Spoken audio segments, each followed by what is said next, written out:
بسم اللہ الرحمن الرحیم نحمده ونصلی ونسلم علی رسولہ الکریم اما بعد۔ میرے عزیزو، کل الحمدللہ عشر اول عشر اخیر عشر رمضان کا پہلا دن الحمدللہ آج تھا، اور گزشتہ رات پہلی تھی الحمدللہ۔ اللہ تعالیٰ کی توفیق سے اس کے تعلق سے کچھ باتیں کل عرض کر دی تھی۔ اب آج میرا جی چاہتا ہے کہ میں یہ عرض کروں کہ ہم ان اوقات میں اللہ تعالیٰ کی یاد، اللہ تعالیٰ کے ذکر میں مصروف رہیں گے، لیکن ذکر اللہ میں کیا کیا ایسے اذکار ہیں کہ جن کو ہم اختیار کریں، کیا اس پر اجر و ثواب ہے، کس چیز میں زیادہ وقت گزاریں۔ حضرت تھانوی رحمۃ اللہ علیہ کا کل ایک نہایت قیمتی ملفوظ کسی نے بھیجا تھا، تو میں نے آپ حضرات کی خدمت میں پیش کیا کہ قرآن کریم کی تلاوت بھی ہو اور نماز بھی ہو اور ذکر اللہ بھی ہو، صرف ایک ہی چیز میں اپنا وقت سارا نہ لگا لو۔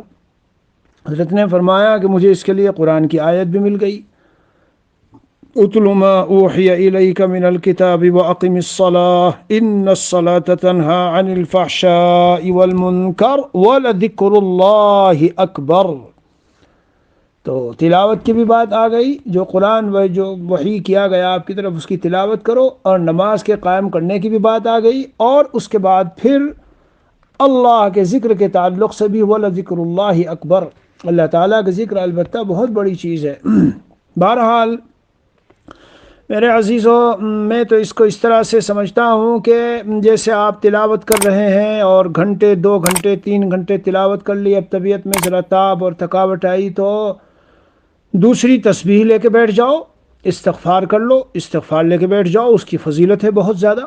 اپنے گناہوں پر زندگی کے استحضار کر کے گناہوں کا، اور اس پر ندامت اختیار کرتے ہوئے استغفار پڑھو اس طرح دل کی گہرائیوں سے کہ جب آپ استغفار پڑھ کے فارغ ہوں تو اندر سے دل خود پکار رہا ہو کہ میرے سب گناہ معاف ہو چکے، یعنی زبان سے استغفار کے کلمات بھی ہوں، استغفر اللہ العظیم الذی لا الہ الا هو الحی القیوم واتوب الیہ۔ میں نے ایک دن پڑھ کے مجھے یاد ہے، ابھی ماضی قریب ہی میں بتائی تھی، سوتے وقت میں کوئی اس کلمے کو پڑھ لے تو روایت میں ہے کہ سمندر کے جھاگ کے برابر، ایام دنیا کے برابر، اور عالج کے جو ریت ہے اس کے برابر، اور بنو کلب کی بکریوں کے برابر وغیرہ، یعنی بہت بڑی تعداد میں گناہ معاف کر دیے جاتے ہیں۔ لیٹتے وقت میں اگر کوئی ان کلمات کو دہرا لے، سبحان اللہ وبحمدہ سبحان اللہ العظیم، 100 مرتبہ کوئی پڑھ لے، سبحان اللہ وبحمدہ سبحان اللہ العظیم، 100 مرتبہ کوئی پڑھ لے، اس کی مستقل فضیلت، استغفر اللہ العظیم الذی لا الہ الا هو الحی القیوم واتوب الیہ، 100 مرتبہ پڑھ لے، مستقل فضیلت۔ تو بہرحال مجھے کہنا ہے،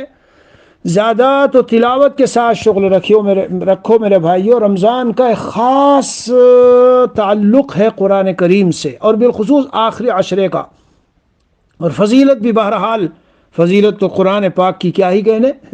حدیث پاک میں ہے، یقول الرب تبارک و تعالی، حدیث قدسی ہے، من شغلہ القرآن عن مسئلتی اعطیتہ افضل ما اعطی السائلین۔ جو قرآن پر اتنا متوجہ ہے، پڑھ رہا ہے، لگا ہوا ہے نفلوں میں، اور ویسے بغیر نفلوں کے قرآن میں دیکھ کر اور حافظے سے چلتے ہوئے بیٹھے ہوئے، لیکن بہرحال لگا ہوا ہے تلاوت میں، اور اسے موقع اور فرصت مل ہی نہیں۔ روزانہ تہجد میں اتنے پارے پڑھتا ہے، سوچتا ہے کہ یہ پارا پورا کر لوں، یہ ذرا پورا کر لوں، کیونکہ دل اتنا لگتا ہے، لطف اتنا آتا ہے۔ اب جب وہ فارغ ہوتا ہے تو دیکھا کہ سحری کا وقت ہے، وقت ہی بہت تھوڑا رہ گیا، تو تھوڑی بہت دعا مانگ لی، لمبی چھوٹی دعا مانگنے کا موقع نہیں مل رہا ہے، تو اللہ عز و جل تسلی دیتے ہیں اور فرماتے ہیں کیا، اعطیتہ افضل ما اعطی السائلین۔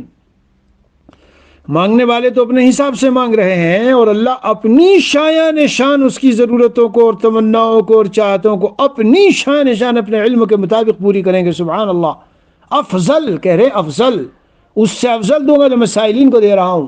سمجھ رہے ہو میرے بھائیوں؟ دھیان سے، توجہ سے، استحضار سے، تجوید کی رعایت کے ساتھ حضرت محی السنہ شاہ ہردوئی رحمۃ اللہ علیہ ایسی پیاری بات فرماتے تھے کہ گویا نچوڑ اور خلاصہ کر دیا کہ قرآن ہم کس طرح پڑھیں۔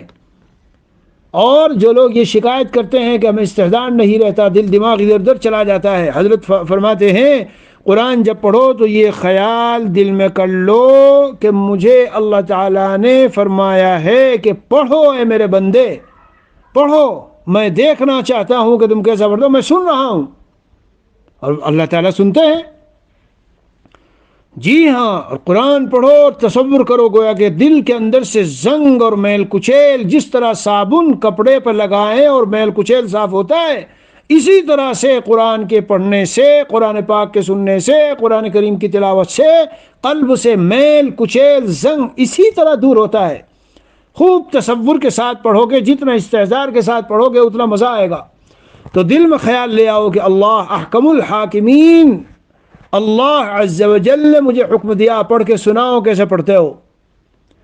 اور یہ بھی یقین رکھو کہ گناہ معاف ہوتے ہیں، اللہ کی رضا اور قرب ملتا ہے، اور قرب تو اتنا ملتا ہے کہ ایک روایت میں ہے، جو چیز امام احمد بن حنبل رحمہ اللہ نے جب اللہ تعالیٰ کو خواب میں دیکھا تو پوچھا آپ کا قرب سب سے زیادہ کس چیز سے؟ فرمایا وہ کلام جو مجھ سے نکلا، سمجھ کر پڑھیں بغیر سمجھے، فرمایا چاہے سمجھ کر چاہے بغیر سمجھے، دونوں طرح سے۔ البتہ میرے پیارو، یہ یہاں نہیں ہے کہ چاہے صحیح پڑھو یا غلط، نہ مد نہ غنہ نہ اخفا نہ حروف کی صحیح ادائیگی ہے، تو سیکھو، کیوں نہیں سیکھا اب تک؟ سیکھو، کوشش کرو۔ لیکن بہرحال فضل کلام اللہ علی سائر الکلام کفضل اللہ علی خلقہ، اللہ عز و جل کو جیسے اس کی مخلوق پر فضیلت حاصل ہے میرے بھائیوں، اس طرح حق سبحانہ و تعالیٰ کے کلام کو سارے کلاموں پہ فضیلت ہے۔ اور یہ قرآن بہت عظیم الشان نعمت ہے۔ نبی اکرم صلی اللہ علیہ وسلم نے حضرت ابو ذر رضی اللہ عنہ کو ایک مرتبہ نصیحت کرتے ہوئے کیا فرمایا؟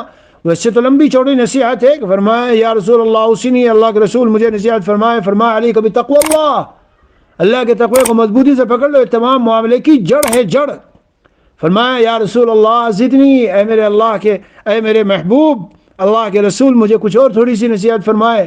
فرمایا علیک بتلاوت القرآن، تلاوت قرآن کو لازم پکڑ لو، ناغا نہ ہو، اطمینان سے پڑھو، اچھی طرح پڑھو، عمدہ انداز سے پڑھو۔ فَإِنَّهُ نُورٌ لَكَ فِي الْأَرْضِ وَذُخْرٌ لَكَ فِي السَّمَاءِ، یہ تیرے لیے زمین میں نور ہے اور بہت بڑا نیکیوں سے بھرا ہوا ذخیرہ آخرت میں ملے گا، جب تم جاؤ گے یہاں سے بہت عظیم الشان ذخیرہ ملے گا۔ اور دنیا میں نور ہے، اس سے رہنمائی ملتی ہے، جیسے روشنی سے اور اجالے سے آدمی کو راستہ چلنے کے لیے رہنمائی ملتی ہے، اسی طرح اس سے انہو واعظ ومہد الی الخیر ومرشد وناصح وامین ومبعد عن الشر، یہ ساری خوبیاں ہیں اس میں، بڑی رہنمائی، بڑے خزانے اس کے اندر ہیں۔ ایک روایت میں آیا القرآن شافع مشفع، پیارو میرے بھائیو، جب یہاں سے جاؤ گے یہ قرآن کی جو تلاوت کی ہے ساری ساتھ رہے گی آپ کے، ہاں دنیا کے خزانوں میں، جو دکانوں میں اور فیکٹریوں میں اور کارخانوں میں اور آفسوں میں جو زندگی کے اوقات گئے، بے شک اگر وہ جائز رزق حلال کے لیے تھے، بقدر ضرورت رزق حلال کے لیے، تو وہ تو ایک نیکی ہے، لیکن پھر بھی یہ عرض کروں گا کہ عظیم الشان فضیلت والا وہ شخص ہے کہ جو ان اوقات کو حتی الامکان بچاتے ہوئے قرآن میں لگاتا ہے۔ تو جب قرآن یہاں سے وہ جائے گا ساتھ ساتھ چلے گا، القرآن شافع مشفع وماحل مصدق، من جعله امامه قاده الى الجنہ ومن جعله خلف ظہره ساقه الى النار۔ اللہ عز و جل کا کلام قرآن کریم ایسا سفارشی ہے کہ اس کی سفارش قبول کی جائے گی، ہاں قبول کی جائے گی اس کی سفارش، جی ہاں، اور یہ باقاعدہ اس شخص کی طرف سے جو حامل قرآن ہے لڑے گا اور مجادلہ کرے گا اور اس کی بخشش کرائے گا۔ ہاں فرمایا کہ جو اس کو آگے آگے رکھتا ہے اور اس کے پیچھے چلتا ہے، یعنی تلاوت میں، احکام کی اطاعت میں، اس کی عظمت و محبت میں، تو قادہ الی الجنہ، یہ اسے جنت تک لے کے جائے گا۔ ہائے ہائے ہائے ہائے، بڑی ہی عظیم نعمت ہے پیارو۔ کتنے تو آج حفاظ پڑھ کے قرآن حفظ کر کے بھول گئے ہیں۔ ان القرآن یاتی یوم القیامہ شفیعا لاصحابہ، یہ قرآن قیامت کے دن اس حال میں آئے گا کہ اپنے جو حامل قرآن ہے ان کے لیے سفارشی بنے گا۔ من قرأ القرآن ابتغاء وجہ اللہ، حدیث پاک میں آیا ہے کہ چند لوگ، جن میں سے رجل قرأ القرآن، وہ شخص جس نے قرآن کو اللہ کی رضا کے لیے پڑھا ہو، تو کیا ہے، لا یہولہم الفزع الاکبر ولا ینالہم الحساب ہم علی کثیب من مسک حتی یفرغ من حساب الخلائق۔ کیا عظیم الشان فضیلت ہے، کیا معنی ہے اردو میں؟ گھبراہٹ نہیں ہوگی وہ جو میدان محشر کی گھبراہٹ ہے، خطرناک بھیانک، اور حساب و کتاب بھی نہیں ہوگا، اور مشک کے ٹیلوں پہ بیٹھے ہوں گے، جب ساری مخلوق کے حساب کتاب ہو جائیں گے سیدھے جنت میں پہنچ جائیں گے۔ ما تقرب العباد الى اللہ بمثل ما خرج منہ، یعنی القرآن۔ یہ سب حدیثیں سنا رہا ہوں، میں نے شروع مہینے میں کہا اللہ کے کلام کو سنو، اور رسول اللہ صلی اللہ علیہ وسلم کی باتوں کو۔ حضور پاک صلی اللہ علیہ وسلم فرما رہے ہیں، کیا فرمایا کہ اللہ کے بندوں نے اللہ کا سب سے زیادہ قرب جس چیز سے حاصل کیا وہ ہے جو اس سے نکلی، اور وہ کیا ہے جو اس سے نکلی؟ یعنی القرآن، یعنی قرآن کے ذریعے سے سب سے زیادہ تقرب ملا۔ اس لیے میرے عزیزوں، تینوں عبادتوں کے متعلق کچھ تھوڑا بتاتا ہوں۔ روایت میں آیا قرآن ہی کے تعلق سے ہے، یہ سفارش کرے گا اور کیا کہے گا؟ یا رب منعته النوم باللیل فشفعنی فیہ، یقول القرآن۔ ہائے ہائے کیا بات ہے صاحب، کیا بات ہے، سبحان اللہ۔ اللہ تعالیٰ ہمیں قرآن کا سچا عشق اور شب و روز اس کی تلاوت اس کے ساتھ لگا، اور محبت قلب میں ایسی عظمت و محبت پیدا فرما دے کہ ہمیں جی ذرا سا اگر ناقہ ہو تو ایسا ہو جائے جیسے کوئی کھانے پینے کی چیز رہ گئی اس سے بھی قیمتی۔ یہ قرآن قیامت کے دن کہے گا میرے اللہ، میں نے اس شخص کو راتوں میں مزے کے ساتھ لوگ سوتے تھے، یہ کھڑے ہو کے قرآن پڑھتا تھا۔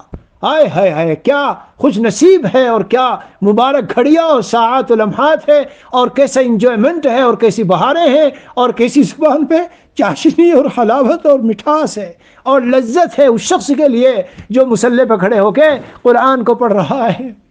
ہمارے اکابر اسلاف، اوئے کتنی لمبی لمبی تلاوت ہے۔ امام اعظم ابو حنیفہ درخت اور ستون کی طرح، انتقال کے بعد کسی نے پوچھا وہ ستون وہ کیا ہوا جو یہاں وہ لگا ہوا تھا، درخت یا ستون؟ غالباً اس طرح سے کسی نے وہ خود وہ تھے، امام صاحب تھے جو قرآن کی تلاوت کرتے تھے پوری رات۔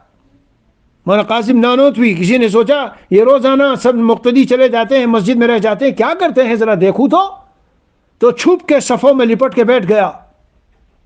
جب سب چلے گئے تھوڑی دیر کا وقت ہوا تو کھڑے ہو گئے، نیت باندھ لی۔ 15 17 18 پارے پڑھے تو یہ بیچارہ برداشت نہیں کر سکا، چھوڑ دیا اس نے، لیکن حضرت پڑھتے رہے۔ منعته النوم باللیل فشفعنی فیہ، اے اللہ میری سفارش کو آپ قبول فرمائیے، میں نے اس کو رات میں سونے سے روکا تھا۔ موقع ہے میرے بھائیوں، آپ جی عشر اخیر رمضان میں ہیں، کوئی اعتکاف میں ہے اور کوئی اپنے بہت سے کاموں سے فارغ ہو کر اس اللہ تعالیٰ کے بھیجے ہوئے نہایت پربہار موسم میں ہم ہیں۔ روایت میں کہ حضور اکرم صلی اللہ علیہ وسلم نے فرمایا انکم لا ترجعون الی اللہ بشیء افضل مما خرج من، اللہ تعالیٰ کے پاس جاؤ گے نا، سب جائیں گے ہم، حضور فرما رہے ہیں سب سے اعلیٰ چیز لے کے جانا چاہتے ہو اللہ کے پاس، وہ کیا ہے؟ قرآن۔ نہیں لوٹو گے تم اللہ کے پاس ایسی چیز سے جو سب سے افضل ہو بنسبت اس کے جو قرآن ہے۔ قرآن سے افضل کوئی ایسی چیز نہیں ہے کہ جو لے کر کے تم اللہ تعالیٰ کے اللہ عز و جل کی بارگاہ میں جاؤ۔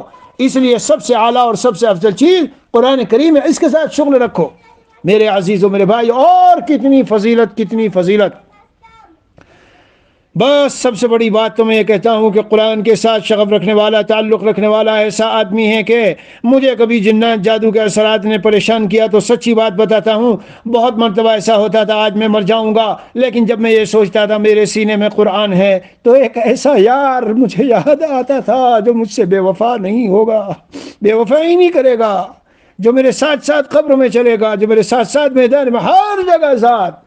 بعض روایتوں میں ہے، روایت کی سند کس درجے کی ہے بہرحال زیادہ استحضار نہیں ہے، لیکن روایتوں میں نے بعد میں پڑھا ہے انتقال کے بعد جیسے ہی غسل دے دیا جاتا ہے قرآن ایسے شخص کے ساتھ بیٹھ جاتا ہے سینے پر اور اسے تسلی دیتا ہے گھبرانا نہیں میں ساتھ چل رہا ہوں۔ جب وہ جاتا ہے قبر میں ملائکہ سوال کے لیے آتے چاروں طرف سے روک لیتا ہے اور کہتا ہے چلو، وہ کہتے ہیں کہ ہمیں اللہ نے سوال کے لیے بھیجا ہے، قرآن کہتا ہے میں نہیں سوال کرو گے اس سے، یہ میرا ساتھی، اس نے میرے ساتھ جو سلوک رکھا ہے دنیا بھر میں، چلو بارگاہ خداوندی میں چلیں، وہاں بات ہوتی ہے تو قرآن کہتا ہے کہ اللہ میں آپ سے نکلا ہوں، میری سفارش کے حق میں قبول کریں اور ان کو اس سے نجات عطا کر دیں، چنانچہ اس کی سفارش قبول کی جاتی ہے۔ بہت عظیم الشان نعمت ہے، لیکن پھر سے کہتا ہوں توجہ سے پڑھو، استحضار سے پڑھو اور پڑھنا سیکھو، صحیح طرح سے پڑھو۔ ہاں بہرحال میں نے کہا یہ 3 اعمال ہے، تینوں پہ کچھ بتا لوں، تو اس لیے زیادہ تر کوشش یہ کرو کہ 24 گھنٹے میں زیادہ سے زیادہ وقت نکالو، منزل پڑھ لو، 10 پارے پڑھ لو، 3 پارے پڑھ لو، جس سے کم پڑھا جاتا کم از کم 1 پارہ پڑھ لے۔ ہاں جی، اور جب پڑھتے پڑھتے جی اب یہ محسوس ہونے لگے کہ بھائی اب ذرا طبیعت چاہ رہی ہے کچھ تھوڑا نشاط ہو اور کچھ مطلب آرام ہو، کچھ ذرا تھکاوٹ دور ہو جائے، تو میں نے بتایا کہ ذوق بدلنے کے لیے تو تھوڑا چل لو پھر لو، اور پھر اس کے بعد ذرا تسبیحات دوسری پڑھ لو۔ حدیث پاک میں رسول اللہ صلی اللہ علیہ وسلم فرماتے ہیں ذکر کے تعلق سے، کیا فرمایا؟ لا یزال لسانک رطبا من ذکر اللہ۔ جب ایک صحابی رسول صلی اللہ علیہ وسلم نے سوال کیا کوئی مختصر جامع نصیحت ہے اللہ کے رسول آپ کر دیجئے، تو ارشاد فرمایا یہ مختصر جامع نصیحت ہے، تمہاری زبان اللہ کے ذکر سے تر رہنی چاہیے، اور افضل الذکر لا الہ الا اللہ، افضل الذکر کون ہے؟ لا الہ الا اللہ۔ تو یہ بھی پتہ چل گیا کون سے ذکر سے زبان تر رہنی چاہیے، لا الہ الا اللہ کے ذکر سے تر رہنی چاہیے۔ آپ حضرات کو معلوم ہوگا وہ روایت جس میں ہو سکتا ہے سنی ہو یا نہ سنی ہو، حضرت موسیٰ علیہ السلام نے اللہ عز و جل کی بارگاہ میں درخواست کی تھی کہ اللہ مجھے کوئی ایسا کلمہ اپنی یاد کے لیے عطا کیجئے۔ کون سا؟ جی جو خاص اسپیشل کلمہ ہو۔ اللہ عز و جل نے حضرت موسیٰ علیہ السلام کو لا الہ الا اللہ پیش کیا، تو حضرت موسیٰ علیہ السلام نے فرمایا الہ العالمین یہ کلمہ تو ایسا ہے کہ جس کو سبھی پڑھتے ہیں، میں تو کوئی خاص اسپیشل چیز چاہتا ہوں۔ میرے عزیزو، تو حضرت جل وعلا اللہ عز و جل نے ارشاد فرمایا ہے موسیٰ یہ کلمہ ایسا ہے کہ ساری یہ زمین و آسمان کو سب کو تم اس کے برابر میں اگر تولو گے اور یہ کلمہ ایک ترازو میں ہوگا تو یہ جو کلمہ ہے یہ جھک جائے گا اور اس کا وزن بڑھ جائے گا، اس کا وزن بڑھ جائے گا۔ یہ کلمہ جس ترازو میں ہے اور وہ ساری زمین و آسمان اس کے سامنے ہلکی پڑ جائیں گی۔ یہ ہے کلمے کی فضیلت میرے عزیزوں اور میرے دوستوں۔ تو بہرحال اس لیے افضل الذکر لا الہ الا اللہ، انا مع عبدی اذا ہوا ذکرنی وتعرقت بی شفتاہ۔ حدیث قدسی میں اللہ عز و جل فرماتے ہیں میں اپنے بندے کے ساتھ ہوتا ہوں جب وہ مجھے یاد کرتا ہے، میرا ذکر کرتا ہے، اور اس کے ہونٹ میری یاد میرے ذکر میں ہلتے رہتے ہیں۔ ذکر لسانی، دل کا بھی ذکر ہے، ایک دن ذکر بتاؤں گا انشاءاللہ ذکر کی اقسام ہے۔ ایک روایت میں ہے کہ حضرت معاذ بن جبل رضی اللہ عنہ فرماتے ہیں ان آخر کلام فارقت علیہ رسول اللہ صلی اللہ علیہ وسلم ان قلت ای الاعمال احب الی اللہ۔ سب سے خیر بات میں نے حضور سے پوچھی کہ اللہ کے رسول سب سے اچھا عمل مجھے بتائیے، فرمایا ان تموت ولسانک رطب من ذکر اللہ۔ اس حال میں تمہیں موت آئے، اس حال میں موت آئے کہ تمہاری زبان اللہ کے ذکر سے تر ہو۔ حضرت نبی اکرم صلی اللہ علیہ وسلم فرماتے ہیں معراج کی رات میں ایک ایسے شخص کے پاس سے گزرا جو نور عرش کے نور میں غائب اور ٹھکا ہوا تھا۔ میں نے کہا شاید کوئی فرشتہ ہے، شاید کوئی نبی ہے۔ بعد میں بتایا گیا، خلاصہ پیش کرتا ہوں، هذا رجل كان في الدنيا لسانه رطب من ذكر الله وقلبه معلق بالمساجد ولم يستسب لوالديه۔ یہ ایسا آدمی ہے کہ جس کی زبان دنیا میں رہتے ہوئے اللہ کے ذکر سے تر رہتی تھی اور اس کا دل مسجدوں کے ساتھ لگا ہوا تھا، اور اپنے والدین کو نہ اس نے کبھی برا بھلا کہا، نہ اس کا ذریعہ بنا، نہ اس نے کبھی گالی دی، نہ برا بھلا کہا جی، اور نہ ایسی صورت بنی کہ یہ سبب بنے اور ذریعہ بنے۔ بہرحال والدین سے اچھا سلوک اور دل کا مسجد سے لگا رہنا اور اللہ کی یاد سے زبان کا تر رہنا، اس لیے بہت فضیلت ہے۔ اب ذکر کون سا کرے تو میرے عزیزو انشاءاللہ اس کی تفصیل میں کل کو بتاؤں گا، لیکن افضل الذکر لا الہ الا اللہ، اور یہی ذکر اکابر مشائخ زیادہ تر اپنے مریدین متعلقین کو بتاتے اور کراتے رہے، اور ہم نے اکابر اولیاء اللہ کو دیکھا ان کی زبان زیادہ تر لا الہ الا اللہ سے ہی تر رہتی تھی۔ ان لکل شیء سقالہ وان سقالۃ القلوب ذکر اللہ وما من شیء انجا من عذاب اللہ من ذکر اللہ۔ ہر چیز کو ایک چمکانے والی چیز ہوتی ہے، صاف کر کے چمکا دینے والی اور بلا شبہ دلوں کو چمکانے والی اللہ کا ذکر ہے۔ اور کیا فرمایا؟ کوئی چیز اللہ کے عذاب سے زیادہ بچانے والی نہیں ہے بنسبت ذکر اللہ کے۔ غور کرو میرے بھائیو، اس لیے لا الہ الا اللہ، لا الہ الا اللہ آہستہ آہستہ زبان تر رہنی چاہیے۔ ہمارے حضرت مسیح الامت رحمۃ اللہ علیہ فرمایا کرتے تھے بھیگی بلی کی طرح سے کیوں اس زبان کو تم نے بٹھا رکھا ہے؟ ارے کام بھی کر رہے ہو، دکان پہ کھڑے ہو اور چل رہے ہو اور کچھ اور کسی اس میں مشغول ہو، زبان کو تو ذکر اللہ میں تر رکھ سکتے ہو۔ سب سے اعلیٰ، سب سے افضل اور سب سے اونچے درجے کا ذکر لا الہ الا اللہ۔ آج آپ نے وہ بھی سنا ہوگا بخاری کے ختم میں جو لوگ جاتے ہیں کہ ایک لا الہ الا اللہ جو پڑھنے میں آئے گی اور اس کے 99 بڑے بڑے دفتر کے دفتر گناہوں کے بھرے ہوئے، لیکن ایسے اخلاص کے ساتھ اس نے لا الہ الا اللہ کہی تھی کہ وہ جھک جائے گا اور وہ سارے کم پڑ جائیں گے۔ اس لیے اس کو چلتے پھرتے کرو بھائی، معمول بناؤ۔ اور اسی طرح استغفار ہے، درود شریف ہے، لا الہ الا اللہ ہے، سبحان اللہ والحمدللہ، تھوڑا تھوڑا کر انشاءاللہ ان کے متعلق بتاؤں گا، اور نماز کے متعلق جو نمازوں میں جی کس طرح ہم خاص اہتمام کریں، کیا فضائل ہے، کیا ملے گا ہمیں عصر سے پہلے کی سنتوں میں، اوابین میں کیا ملے گا، چاش اشراق میں کیا ملے گا، اور خاص طور پہ تہجد میں کیا ملے گا، انشاءاللہ ان دو باتوں کے بارے میں کل کو کچھ آیات اور حدیث سناؤں گا۔ وصلی اللہ علی النبی الکریم وعلی آلہ واصحابہ اجمعین والحمد للہ رب العالمین۔